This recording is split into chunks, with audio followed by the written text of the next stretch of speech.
પણ પ્રભુનો ભાર ઓછો કરી શકું, લાવ લઠ લગાવું, લાકડી લગાવું, એટલો તો ભાર ઓછો થાય. આ તત્સુખનો ભાવ છે. ગઈકાલે ગોવર્ધન યાગની કથા છે. પ્રભુએ કહ્યું કે પ્રગટ દેવ તો ગિરિરાજજી છે, અમારો દેવ ગોવર્ધન રાનો.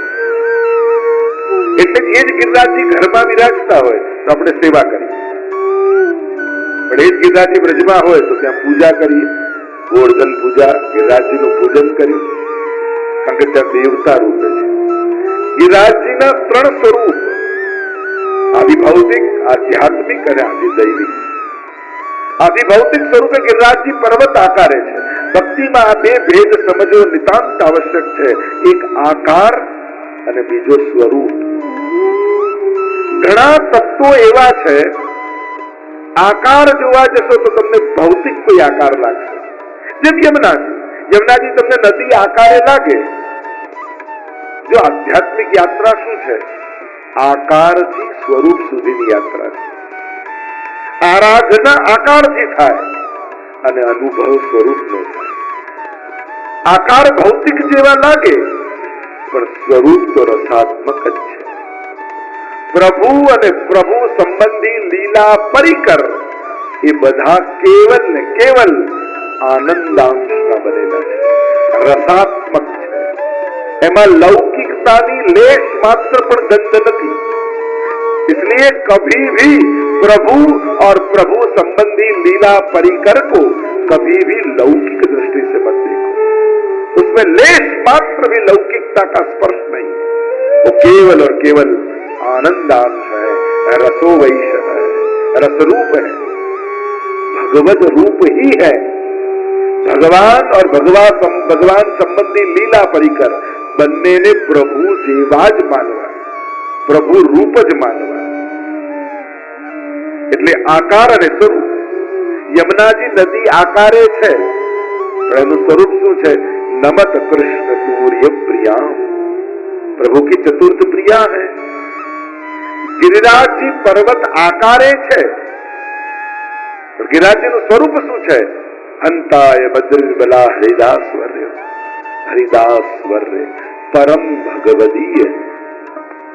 कृष्ण लीला में ये 2 भगवदियों की कृपा के बिना कृष्ण कृपा का अनुभव नहीं होता.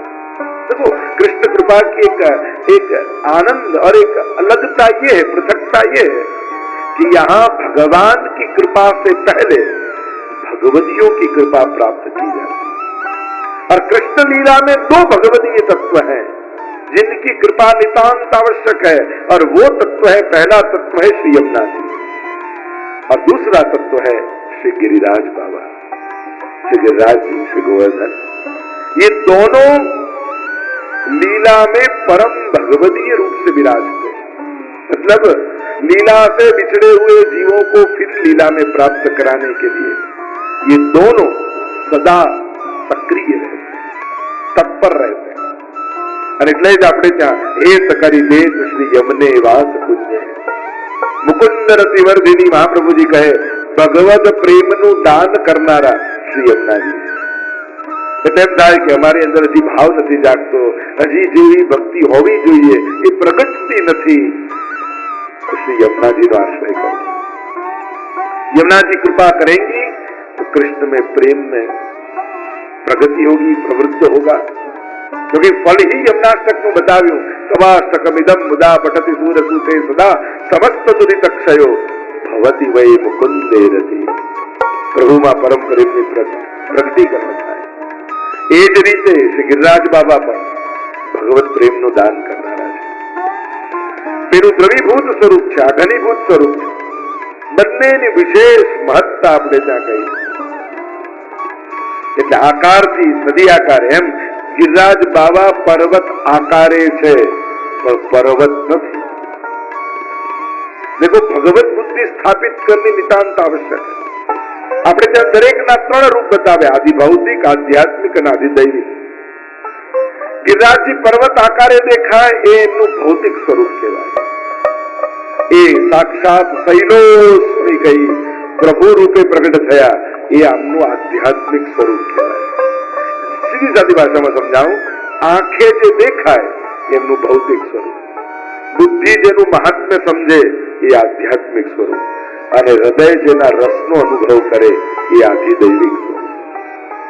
તો ગિરિરાજજી પર્વત એ ભૌતિક, પ્રભુ રૂપ એ આધ્યાત્મિક, અને ભગવદીય રૂપ એ આધિદૈવિક સ્વરૂપ કહેવાય. અને ત્રણ સ્વરૂપ, ત્રણ દ્રષ્ટિ આપણે ત્યાં કહી છે. અને એ ભાવ જયારે આપણા હૃદયમાં પ્રગટે ત્યારે એનો અનુભવ એ સ્વરૂપ આપણને કરાવે. ગિરિરાજ બાવાની જે ચર્ચા આપણે કરી રહ્યા છીએ, એમ તો ગર્ગ સંહિતામાં ગિરિરાજ ખંડ આખો એક ભાગ આપ્યો છે. ગિરિરાજજીનું મૂળ પ્રાગટ્ય ગોલોકધામમાં છે. સ્વામીજી જયારે વિનંતી કરે છે પ્રભુને કે પ્રભુ કોઈ એવું અલૌકિક સ્થાન બનાવો જ્યાં એકાંતિક વિહાર થાય, સુંદર ઝરણાઓ હોય, કંદમૂળ ઉગતા હોય, સુંદર કંદરાઓ હોય, અને જ્યાં આપણે એકાંતિક વિહાર કરી શકીએ. અને જયારે આવો મનોરથ સ્વામીજીએ કર્યો એ જ સમયે પ્રભુના હૃદયમાંથી તે જ પુણ્ય રૂપે ગિરિરાજ બાબાનું ગોલોકધામમાં પ્રાગટ્ય છે. પ્રભુએ હાથ મૂક્યો, 100 યોજન મોટા 100 શિખર વાળા શ્રી ગિરિરાજજીનું પ્રાગટ્ય ગોલોકધામમાં છે. અને ગોલોકધામમાં એમનું નામ પડ્યું શતશૃંગ, 100 શિખર. ભૂતલ પર પ્રભુ જયારે પધારે છે અને પ્રભુ જયારે આવે છે ત્યારે સૌથી પહેલા પ્રભુનું લીલા પરિકર ભૂતલ પર આવે છે. એટલે યમુનાજી પધાર્યા, नेह कारण श्री यमुने प्रथम आई, भक्त के चित्त की वृत्ति सब जान के ताते अति आतुर जो धाई. 41 પદમાં કહીએ શ્રી યમુનાજી પહેલા આવ્યા, ગિરિરાજજી પધાર્યા, વૃંદાવન આવ્યું, અને પછી પ્રભુ પધાર્યા. તો ગિરિરાજજીનું પ્રાગટ્ય સાલમલી દ્વીપમાં દ્રોણાચલ પર્વતને ત્યાં પુત્ર રૂપે છે. 3 પુત્ર થયા. એક છે કાંતાનાથ પર્વત, જે ચિત્રકૂટમાં છે, ગિરિરાજજીના ભાઈ છે. બીજા છે આ ગોવર્ધન, અને ત્રીજા છે ચરણાદ્રી પર્વત, જે ગુસાઈજીનું પ્રાગટ્ય સ્થળ આપણે ચરણાથ કહીએ છીએ, જ્યાં વામન ભગવાનના ચરણના ચિહ્નો છે, એટલે પર્વતનું નામ છે ચરણાદ્રી. આ 3 ભાઈ. સંક્ષિપ્તમાં આપને કથા કહું, આપણે કથામાં આગળ જઈએ.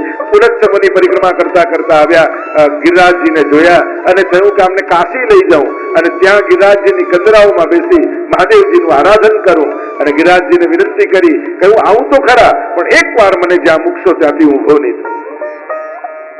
અને યોગ બળે હાથમાં લીધા, ચાલ્યા છે કાશી તરફ. વચમાં વ્રજ આવ્યું અને ગિરિરાજજીને થયું કે હું તો વ્રજ માટે જ આવ્યો છું, પ્રભુની લીલાના સુખ લેવા માટે આવ્યો છું, હું કાશી જઈને શું કરું? પોતાનું વજન વધાર્યું, એટલું વધાર્યું કે ઋષિ ઉચકી ન શક્યા, નીચે પધરાવી દીધા. અને પધરાવી દીધા, ફરી લેવા માટે ગયા. ત્યારે કહ્યું કે તમે વચને બંધાયેલા છો, એકવાર મને મૂકશો પછી ઉભો નહીં થયો. ઋષિને આવ્યો ક્રોધ, તે મારી સાથે છલ કર્યું, હું તને શ્રાપ આપું છું, रोज तू तल भर घटिस. इसलिए गिरिराज जी को श्राप लगा है, रोज तल भर घटते हैं, तिल भर घटते हैं गिरिराज जी. એટલે તમે 10 વર્ષ 20 વર્ષ પહેલા દર્શન કર્યા હોય ને આજે કચ્છ કરો, તમને ફરક લાગે. ગિરિરાજ બાબા આ રીતે વ્રજમાં પધાર્યા. 5 સ્વરૂપ ગિરિરાજજીના માનવામાં આવે છે. ગિરિરાજજીની પરિક્રમા કરો તો કહેવાય કે આ 5માંથી કોઈ એક સ્વરૂપે ગિરિરાજજી જરૂર દર્શન આપે. ગાયનું સ્વરૂપ, ગ્વાલનું સ્વરૂપ, સર્પનું સ્વરૂપ, સિંહનું સ્વરૂપ, રત્નજડિત ગિરિરાજજીનું સ્વરૂપ, આ 5 સ્વરૂપે ગિરિરાજ બાબા દર્શન આપતા હોય. અનેક અનેક કથાઓ આપણે તો વ્રજમાં 18, 19 ને 20 નવેમ્બર ગિરિરાજજીની ગુણગાથા ગાવાના છે. કારણ કે આ ગિરિરાજ બાબાની મહત્તા પુષ્ટિ માર્ગમાં બહુ વિશેષ માનવામાં આવે. કારણ કે વૈષ્ણવોનું ગોલોક ધામ ક્યાંક હોય તો કોઈ આકાશમાં નથી, ગિરિરાજજીની ભીતર છે. કે જ્યાં ખટ ઋતુ છે, દ્વાદશ નિકુંજ છે. ललित ब्रज देश गिरिराज राजे और खट ऋतु रहत सदा. 6 ऋतु સદા ગિરિરાજજીની ભીતર છે અને એના પ્રવેશવાના 8 દ્વાર છે. અને આપણા અષ્ટ સખાઓ એ 8 દ્વારના મુખિયા છે. સ્વયં ગુસાઈજી તો સદે ગિરિરાજજીની ભીતર પધારી ગયા. ગુસાઈજીના ચરિત્રમાં આવે છે, ઘણી બધી કથાઓ ગિરિરાજજીની સાથે જોડાયેલી છે. આ ગિરિરાજ બાબા 2 સ્વરૂપે પુષ્ટિ માર્ગમાં આરાધ્ય છે. એક સાક્ષાત પ્રભુ રૂપ. એટલે જ આપણે ત્યાં સેવામાં જયારે શાલિગ્રામજી કે ગિરિરાજજી પધરાવતા હોઈએ તો એમને પંચામૃત કરીને પુષ્ટાવા નથી પડતા, કારણ કે પ્રગટ સ્વરૂપ જ છે. જેમ ભગવત સ્વરૂપોને પુષ્ટાવાનો પ્રકાર હોય છે, એમ ગિરિરાજજી અને શાલિગ્રામજી આ સાક્ષાત પ્રગટ પ્રભુ રૂપ છે. એટલે એમની પાછળ આવી વિધિની આવશ્યકતા નથી રહેતી. ગિરિરાજ બાબા તો સાક્ષાત છે. 7 દિવસમાં 7 પ્રકારના અન્યાશ્રયોને છોડાવી. ભગવાન જયારે કૃપા કરવાના હોય ને ત્યારે સંસારના સહારાઓથી મુક્ત કરી દે. પ્રભુ જ્યાં જ્યાં આપણને ભરોસો હોય, આ મારી રક્ષા કરશે, આ મને બચાવશે, આ મને સાથ આપશે, આ મારી રક્ષા કરશે. અને કોરોનામાં તો બધા સમજી જ ગયા, પોતે જ મેસેજ કરવા પડ્યા કે કોઈ આવતા નહીં, હું પોઝિટિવ છું.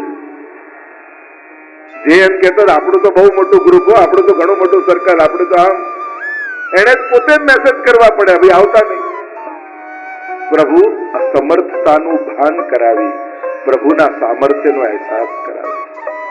અને જે ક્ષણે પ્રભુની સર્વસમર્થતાનો ભાવ થઈ જાય, અહેસાસ થઈ જાય, ત્યારે આપણી અલ્પતાનું જ્ઞાન આપણને સહજમાં થઈ જાય કે હું તો કાંઈ નથી. જે પોતાને ખૂબ મોટો માનતો હોય અને પ્રભુ જ્યારે એને અસમર્થ બનાવી, ત્યારે પ્રભુના આશ્રયને સિદ્ધ કરાવે છે. ઠાકોર ત્યારે ઇન્દ્ર અપશબ્દો બોલ્યો છે, અરે આ ગુવાળીઓ, પ્રભુ મહાપ્રભુજી બહુ સુંદર અર્થો સમુદ્રીમાં કર્યા, અપશબ્દોને પણ સ્તુતિ પરક અર્થ કર્યા.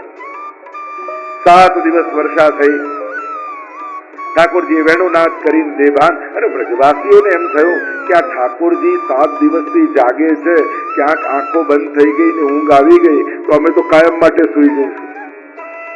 એવું તો શું કરીએ કે એમની એક પલક પણ બંધ ન થાય. એટલે 16 શણગાર સ્વામીજીને સજાવી અને સ્વામીજીને સામે ઉભા કરી, અને સ્વામીજી ઉભા રહી ગયા.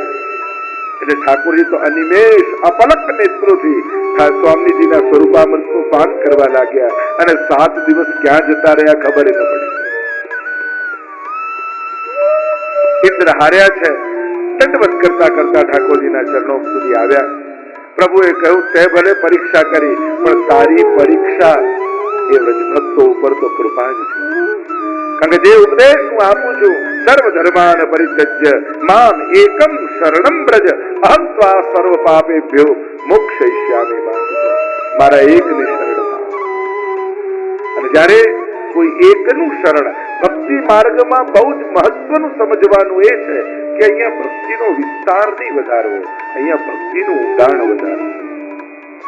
भक्ति में गहराई की महत्ता है, विस्तार की महत्ता नहीं है. आपने कितने भगवान के फोटो इकट्ठे किए, કેટલા ફોટા મંદિરમાં ભેગા કર્યા એ મહત્વનું નથી, પણ એક કોઈ એવો પ્રેમ કર્યો કે આંખ બંધ કરો ને એ તમારી સામે દેખાય, એ વધારે મહત્વનું. નહીં તો ઘણા લોકો જે ફોટાઓ ભેગા કરે, આખું મંદિર એવું ભરાયેલું કે આમ થોડું હલાવો તો 2-4 દેવતાઓ તો એમને ગબડી પડે. એટલા માટે બહુ વધારે વધુ કરી લેવાથી કઈ વધી જાય છે જરૂર નથી. મૂળ બાત છે ગહેરાઈ, ઊંડાણ. તમને તમારા ઈષ્ટને આરાધ્યમાં એટલો ભાવ કરો. સીધો સાદો પ્રશ્ન તમને એટલો જ કરો, શું તમને તમારા લાલન કે તમારા માથે શ્રીનાથજી જે બિરાજે છે એમનો ચહેરો યાદ છે? સાવ સહેલો પ્રશ્ન. રોજ તમે જેની સેવા, આમ આંખ બંધ કરો તો તમને તમારા સેવ્ય દેખાય? સાવ સહેલો પ્રશ્ન. આમાં કઈ અઘરું છે? મૂળ વાત છે તમારા સેવ્યની સ્વરૂપાશક્તિ ખરી. તમને આંખો બંધ કરતા તમને તમારા પ્રભુ દેખાય?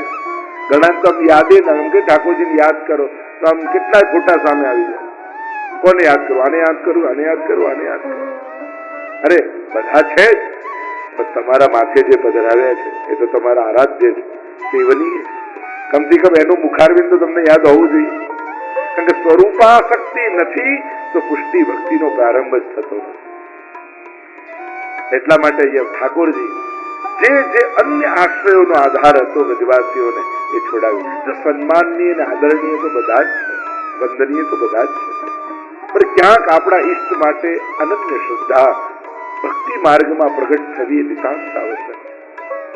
અને અનન્યતા એ શરત નથી, પ્રેમનો સ્વભાવ છે, ભક્તિનો નેચર છે. કારણ કે જ્યાં પ્રેમ હોય ત્યાં અનન્યતા પ્રગટવાની. અને એટલા માટે અહીંયા ઠાકોરજીએ સર્વ ન્યાસયો છોડાવી દીધા. વ્રજવાસીઓને સમજાઈ ગયું કે હવે ગમે ત્યાં થાય, સુખ આવે કે દુઃખ આવે, આશ્રય તો પ્રભુનો જ કરવાનો. તમે ભટક્યા કરો ને તો ભગવાન બેઠા છે, દોડવા. અને તમે ચરણોમાં બેસી જાઓ ને તો તમારા માટે ઠાકોરજી દોડવા લાગે. કારણ કે આને મારા સિવાય બીજો કોઈ આશ્રય નથી, આનું કાર્ય તો મારે જ કરવું પડશે. અને તમારા માટે પ્રભુ ભાગવા લાગે. એટલે પ્રભુને એટલો તો ભરોસો અપાવો કે પ્રભુ અમારા